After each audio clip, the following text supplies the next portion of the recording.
A fast and frenetic triple header of races was played out in front of a record crowd in Hampshire, basked in glorious sunshine, and the thousands of fans were provided with high-class entertainment all weekend. Tom Ingram took his second pole position of the season and the second of his career, breaking the Thruxton lap record during qualifying for round 7 of the 2016 Dunlop MSA British Touring Car Championship. Aidan Moffat made it an all-young gun front row with his best ever qualifying session, while elder statesman Matt Neal produced his own stellar lap with maximum success ballast to take third. Spectators packed the banks and filled the stands at Thruxton on Sunday morning, and the on-track action would prove even hotter than the summer sunshine. Race 1 began frenetically and would continue in the same fashion. The start initially looked to have favoured pole sitter Tom Ingram off the line, though a slipstreaming contest down to the first chicane left the Toyota alongside both Matt Neal and Aidan Moffat.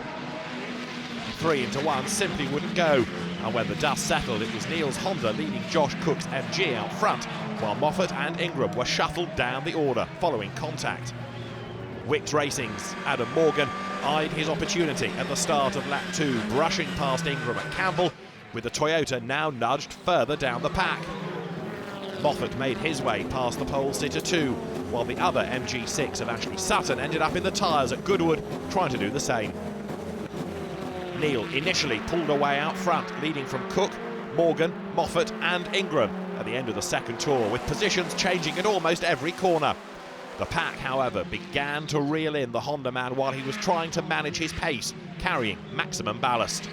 Morgan was right on it through Church on lap 3 and under the rear bumper of Cook's second-placed MG on the run to the chicane, where he was able to slip through, the Mercedes really on a mission as he hunted Neal up ahead. By the end of the next lap, he was up with the Honda. A good run out of club over the start-finish line saw him through into the lead, heading a gaggle of cars jostling for places in front of the stunned spectators. Moffat clawed his way past Neal too, seemingly completing his recovery and potentially giving Mercedes a first ever 1-2 in the BTCC. It wasn't to be, however, after he ran wide with a puncture on lap 10. By the time the leaders next blasted their way down to Brooklands and up Woodham Hill, Neal's Honda had too picked up a puncture. The triple champion attempted to pull into the pit lane but was collected by an unsighted Cook, which resulted in Gordon Shedden, Jeff Smith and Jake Hill, among others, being caught up in the incident. Officials were left with little choice but to cut the race short, and duly the Thruxton marshals waved the red flags to signal the end of the showdown. Andrew Jordan then joined a list of 7 different race winners from the opening 8 BTCC races after the Pertec racing driver produced an impressive run in the second bout of the day. Morgan made a steady getaway from pole position, and the Wickes Racing driver coped well with maximum success ballast in the first half of the race. Jordan had nipped by Ingram's Speedworks Toyota off the line, and worse was to come for the latter when he was adjudged to have jumped the start, incurring a drive-through penalty. Morgan led from Jordan and the WSR trio of Collard, Jack Goff and Sam Tordoff in close company. The BMWs coming alive in the battle for victory. At the start of lap 3, Michael Epps was forced on the defensive, with Matt Jackson bettering him on the way into the complex. The RCIB Insurance Racing rookie wouldn't let up on the man much his senior in the BTCC though, and took the spot right back by the time they began the blast around the back of the circuit. Just ahead, Jeff Smith span at high speed after putting a couple of wheels on the grass. The pivotal moment came on lap 11 as Jordan scythed his way past Morgan, the former having played a waiting game, caring for his tyres, with the Mercedes struggling to hang on despite a valiant effort at the head of the pack. Morgan was displaced down the order by Collard's team JCT 600 with Gardex BMW, but he fended off further attacks from the now trio of cars behind him. Incredibly, Halford's USA Racing's Gordon Shedden had hauled his Honda onto the lead quintet in the closing stages, having started from near the back of the grid. While Jordan was busy taking the lead, Shedden caught Goff and Tordoff napping to slip into 4th place. It was Jordan's first win since Croft 2014, and his first for the Motorbase outfit, a much-deserved and timely drive which he'll hope will kick-start his season. Motorbase Performance then scored its second win of the day as Jackson followed Jordan's Race 2 success with his own dynamic display in the Thruxton finale. The victory also marked Jackson's second of the 2016 campaign, as he joined Morgan as one of only 2 drivers to record double wins so far this season. Goodstone Racing's Dan Welch found himself in a popular P1 on the grid after the reverse draw, the first in the history of the championship for a Proton. Off the line, Jackson's Ford Focus blasted past the Proton of Welch, and despite being kept honest by the chasing pack throughout, he was able to cruise to the checkered flag in relative comfort.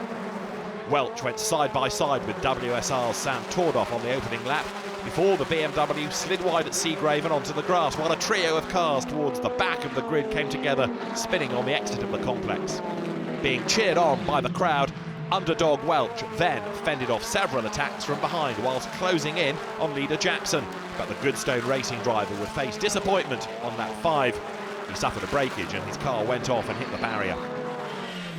Team IHG Rewards Club's Jack Goff inherited second until Matt Neal's Honda got by on lap 8, and worse was to follow for the BMW driver, as the second Honda of Shedden attacked him for third. Closing as the duo swept through Church, Goff locked up going into the final chicane and the pair made contact. Shedden retired with damage after limping over the line, while Goff could only manage 18th place at the finish. The final podium place went to Morgan, making it a hat-trick on the day as he crossed the line just 0.198 of a second ahead of the MG pair of Josh Cook and Ash Sutton. Rob Collard claimed 6th and with it the joint lead of the championship with Neal, while Rob Austin and the recovering Tordoff completed the top 8 positions.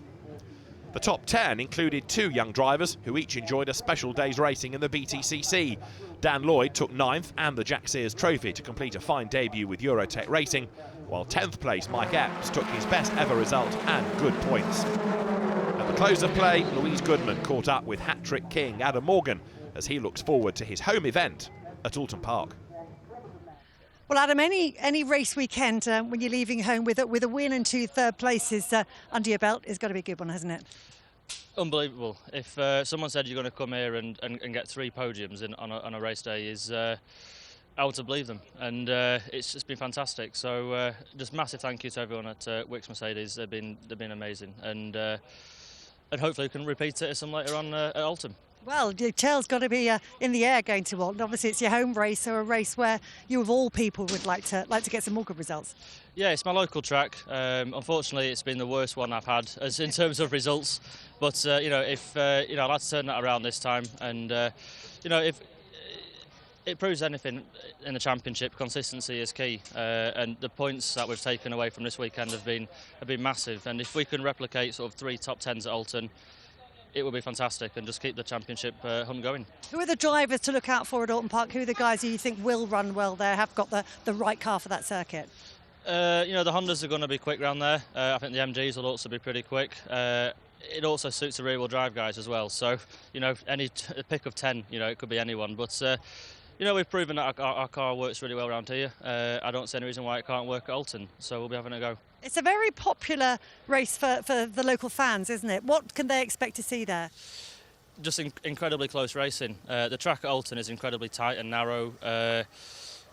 There's lots of opportunities for overtaking, and it always brings a spectacle. You know, there's always a little rubbing, racing, and it's just proper good fun. And a great atmosphere as well. Yeah, they, you know, Alton Park for some reason seems to attract the biggest crowd. I think it's up to 40-odd thousand and more. So, just a great day out for everyone. What difference does that make to you as a driver, having all of the fans there, having all of that support there? It's brilliant. You come out on the green flag lap and on the lap to the grid, and you can just see just waves and waves of people, and yeah, they're all there clapping and cheering. It's just nice to be a part of it and be involved. See you there. See you there. Thank you very much.